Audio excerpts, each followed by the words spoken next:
अस्सलाम वालेकुम। कसरे इंसाफ से सोहेल रशीद एक और व्लॉग के साथ आपसे मुखातिब। कसरे इंसाफ तो इन दिनों लगता है कि एक बार फिर हाउस ऑफ कार्ड्स बन गया है।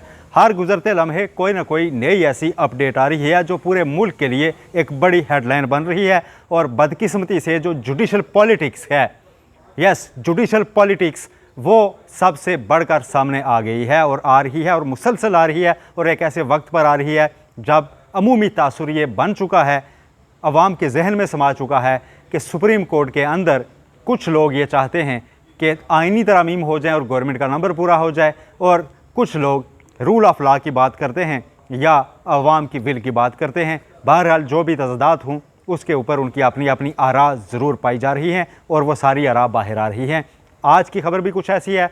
जस्टिस मंसूर अली शाह जो प्रैक्टिस एंड प्रोसीजर एक्ट के तहत कायम कमेटी के रुकन हैं, उन्होंने कमेटी की तश्कील 9 सदारती ऑर्डिनेंस जारी होने के बाद जो हुई है, उसके बाद आज कमेटी का पहला इजलास था। उस इजलास का बाइकाट किया है और उसका बाइकाट तब तक जारी रखने का फैसला किया है जब तक कि फुल कोर्ट सुप्रीम कोर्ट की बैठकर उस ऑर्डिनेंस का जायज़ा ना ले ले, उसके तहत कोई रूल्स ना बना ले या फिर साबका कमेटी को दोबारा बहाल ना कर दिया जाए। इस खत के मुकम्मल मदरजात आपके सामने रखेंगे। इसके अलावा आपको दिन के वक्त बताया था कि ऑडियो एक का जिक्र किया जाएगा। अब चूँकि बड़ी खबर यह है, उसका जिक्र भी हम ज़रूर करेंगे। और आज फिर कमेटी के फैसले क्या हुए ये आपके सामने रखते हैं और उसके असरात भी। तो आज जनाब जो सदारती ऑर्डिनेंस जारी होने के बाद कमेटी की तश्कील 9 फौरी तौर पर की गई थी और जस्टिस मुनीब अख्तर को उसमें से निकाल कर जस्टिस मीनुद्दीन खान जो 5वें नंबर के सीनियर जज हैं उनको शामिल किया गया था। 3 सीनियर जजेस की उसमें उसका पहला इजलास हुआ। जस्टिस मीनुद्दीन और चीफ जस्टिस काजी फायज ईसा ने ही अटेंड किया। तीसरे रुकन जो दूसरे सीनियर तरीन जज हैं जस्टिस मंसूर अली शाह, उन्होंने इसका बाइकाट किया है। बाइकाट करने के बाद वो खामोश नहीं बैठे, उन्होंने अपना ख़त लिखा है। उस खत से पहले आपको बता देते हैं 2 केसेस कौन से लगाए गए हैं। एक आर्टिकल 63 की तशरीह के खिलाफ नज़रसानी, जो कि सीधी तौर पर अगर मंजूर होती है तो मौजूदा हुकूमत को फ़ायदा पहुंचाएगी कि वो दूसरी जमातों के लोग तोड़कर उनका वोट लेकर आइनी तरमीम कर सकें। 2022 की ये दरख्वास्त है और एक डाटा के मुताबिक शायद कुछ 264 नज़रसानी की दरख्वास्तें मौजूद हैं, लेकिन बार बार ये एक दरख्वास्त उठकर सामने आ रही है जब से तरमीम का इशू चला है। और इसे आप कोइंसिडेंस कह लें, अगर मैं इल्ज़ाम ना लगाऊँ तो आप इसको इत्फाक कह लें कि ऐसे वक्त में यही केस यहाँ पे लगना शुरू हो जाता है जो तरमीम के लिए जब दरकार होता है। तो आज जनाब इसको फिक्स कर दिया गया है। 30 सितंबर का रोज़ रखा गया है। पहले 18 जुलाई को जब इजलास हुआ था तो चीफ जस्टिस काजी फायज ईसा ने मीटिंग मिनट्स के मुताबिक जस्टिस सैयद मंसूर अली शाह की सरबराही में बेंच तजवीज़ किया था। आज वो इस कमेटी में खुद ही इजलास करके उसके खुद सरबराह बन गए हैं। अब उन्होंने खुद ये केस सुना है। 30 सितंबर के लिए इसे फिक्स कर दिया है। 5 रुकनी बेंच होगा। जस्टिस मुनीब अख्तर उनके साथ होंगे जो आथर जज के तौर पर हैं। 5 जजेस अब इस पर बैठ के और फैसला करेंगे। और साथ ऑडियो कमीशन जो था ऑडियो लीक्स पर बनाया गया, उसको भी बेंच बना दिया गया है। जस्टिस मंसूर अली शाह को उसका सरबराह रखा गया है। अब वो आज की कमेटी के फैसले के नतीजे में बैठते हैं या नहीं अलग बात है। जस्टिस मुनीब अख्तर बैठते ही नहीं हैं बेंचों में, वो अलग बात है। लेकिन ये फैसले सामने आ गए हैं जी कि दोनों पर बेंच तश्कील दे दिए गए हैं। बेंच तो तश्कील पा गई, लेकिन जस्टिस मंसूर अली शाह का 3 सफ़ात पर मुश्तमिल जो ख़त आया है उसने 14 तबक रोशन किए हैं। इसलिए कि उस ख़त में उस फैसले का वाला दिया गया जो चीफ जस्टिस काजी फायज ईसा अपने पूरी लेगेसी में सबसे ऊपर लिखते हैं। वो कहते हैं कि जनाब हमने आकर तो सुप्रीम कोर्ट में जमहूरियत लाई, हमने प्रैक्टिस एंड प्रोसीजर एक्ट जिसे मुअत्तल किया हुआ था जस्टिस उमर बंदयाल ने अपने दौर में, उसे फुल कोर्ट बनाकर रिस्टोर किया, उसे बहाल किया और हमने अपने इख्तियारात बाकियों में तकसीम किए और हम जमहूरियत से घबराते नहीं। नए अदालती साल की तकरीब पर अभी 9 सितंबर को चीफ जस्टिस साहब ने यही खिताब किया जो लाइव गया, आपने सुना। लेकिन अब क्या हुआ कि अब उस फुल कोर्ट के अगेंस्ट जस्टिस मंसूर अली शाह ने यह खत लिखा है कि उस केस में जिसे आप बहुत सेलिब्रेट करते हैं, हमने ये तय किया था कि मजीद मुदाखलत बाहर से नहीं होगी, पार्लियामेंट का काम है चेक रखना, एक एक्ट उसने बना दिया, आगे हमने रूल्स खुद बनाने हैं कि यह कमेटी की तश्कील कैसे होगी, ये सारी चीज़ें हम खुद तय किया करेंगे। लेकिन जस्टिस मंसूर अली साहब ने ख़त में लिखते हैं कि अफसोस होता है कि जब ऑर्डिनेंस आया तो बजाय इसके कि चीफ जस्टिस को पहले तो होना ये चाहिए था कि वो खुद अलार्म बजाते, तहफ़्फ़ुज़ात का इज़हार करते कि भाई ये क्या हो गया, हमारा जो फैसला है उसके अगेंस्ट ये एक ऑर्डिनेंस कैसे आ गया। वो फुल कोर्ट बुलाते, सारे जजेस को बिठाते, उसमें बात सामने रखते, तय पाता कि हमने क्या लाया अमल इस पर बनाना है। उन्होंने अभी स्याही खुश्क नहीं हुई, घंटों के अंदर तश्कील 9 कर दी गई।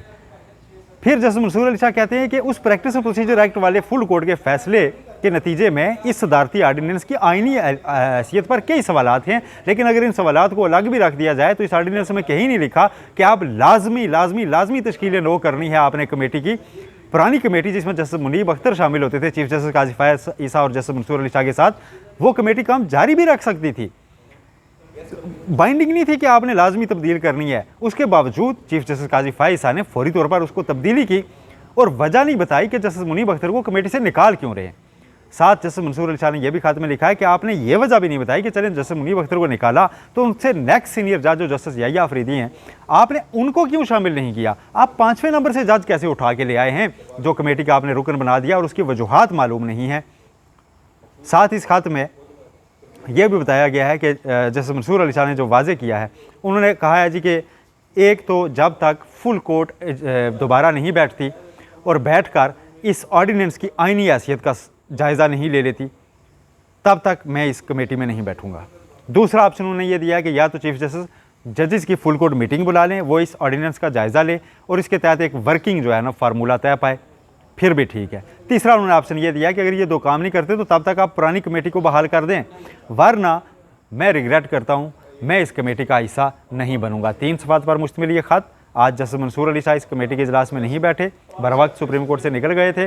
उसके बाद उन्होंने ये ख़त भेजा, जो सेक्रेटरी हैं उनके सामने उनको मुखातिब करते हुए उन्होंने लिखा कि कमेटी के सामने मेरा ये ख़त रखा जाए। और आज के दिन कमेटी को होने वाला ये दूसरा ख़त है। एक ख़त इमरान खान साहब का है जो ये कह रहे हैं कि चीफ जस्टिस काजी फायज ईसा को मेरे केसेस में शामिल ना किया जाए। ये सिचुएशन एक बन चुकी है। अब इस दौरान बेंच 2 तश्कील दे दिए गए हैं। उन बेंचेस में 2 अग्रीव्ड पर्सन अब जस्टिस मुनीब अख्तर, जस्टिस मंसूर अली शाह, वो दोनों शामिल हैं। अब वो बेंच में बैठते हैं नहीं, ये भी आने वाले दिनों में सामने आ जाएगा, लेकिन केसेस तो फिक्स फ़िलहाल कर दिए गए हैं। अब लाहौर हाई कोर्ट में ये ऑर्डिनेंस चैलेंज भी हो चुका हुआ है, वहाँ से स्टे होता है या नहीं ये भी देखना है और दोबारा कब लगता है। एतराज़ात तो दूर कर दिए गए हैं लाहौर हाई कोर्ट की दरख्वास्त पर। मीनवाइल जस्टिस मंसूर अली शाह ने एक बड़ी वैलिड चीज़ सामने रखी है कि फुल कोर्ट ने चूँकि ये फैसला किया हुआ है तो फुल कोर्ट से आप दोबारा फैसला करवा लें। तब तक ऐसा कोई भी जो फैसला ये कमेटी करेगी वो फुल कोर्ट की जजमेंट के अगेंस्ट जा सकता है। तो ये तो एक ख़त की जो डिटेल थी वो आपके सामने रखी। दूसरा, चीफ जस्टिस काजी फायज ईसा ने ऑडियो लीक्स से मुतलिक जो है वो केस उसको भी फिक्स किया है। अब उनकी कुछ अपनी ऑडियोज़ भी इस्लामी यूनिवर्सिटी के एक इजलास में जिसमें वो बोर्ड ऑफ गवर्नर्स के मेंबर के तौर पर शरीक थे, वो मतीउल्लाह जान साहब के यूट्यूब चैनल पर मौजूद हैं, सामने आई हैं कि वहाँ पर वो सरदनश कर रहे हैं कुछ लोगों की, उस पर सवालात उठा रहे हैं, तहफ़्फ़ुज़ात का इजहार कर रहे हैं और ऐसे बिहेव कर रहे हैं जैसे वो चीफ जस्टिस ही एक अदालत का होता है और वहाँ पर लोग उनको काउंटर भी कर रहे हैं।